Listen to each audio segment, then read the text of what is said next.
आंदोलन घेऊन आणि कुठं ते पाणी आता आलंय आणि आता कुठं द्राक्ष बागा फुलायला लागल्यात, आता कुठं फळबागा फुलायला लागलेल्या आहेत.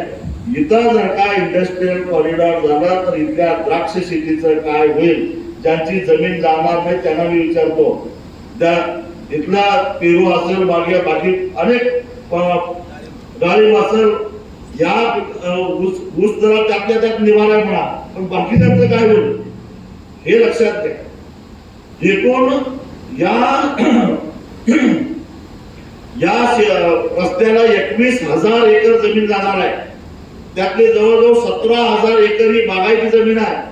मी धाराशिवला गेलेलो होतो, तिथल्या शेतकऱ्यांनी डोळ्यात ही भीती त्यांच्या मनामध्ये जर का निर्माण झाली तर 100% मी तुम्हाला घेऊन देवा, 100% हा रस्ता रद्द झाल्याशिवाय होणार नाही. आणि आम्ही तर जोपर्यंत हा रस्ता रद्द होत नाही तोपर्यंत गप्प बसणार नाही. तुमच्याकडचा तुम्हाला पलीकडे गेला फलटणला तरी मी आहेच, काय गेली फलटणला गेला तरी मी आहेच.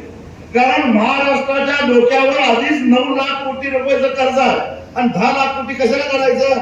म्हणून आम्ही महाराष्ट्राचे जबाबदार नागरिक म्हणून या महाराष्ट्राला कर्जबाजारी होण्यापासून वाचवण्यासाठी आम्ही जिथं जिथं हा रस्ता घेऊन जातील तिथं तिथं आम्ही जाणार म्हणजे जाणार. बरं, आम्ही ते काय आमच्यावर आरोप करतात की हे सगळीकडे विरोधच करतात.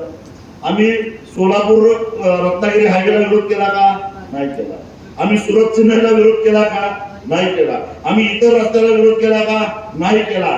पण इथं मात्र यांचा भ्रष्टाचार आहे, त्यांना मलाई खायची आहे आणि एका उद्योगपतीसाठी सगळं चाललेलं आहे.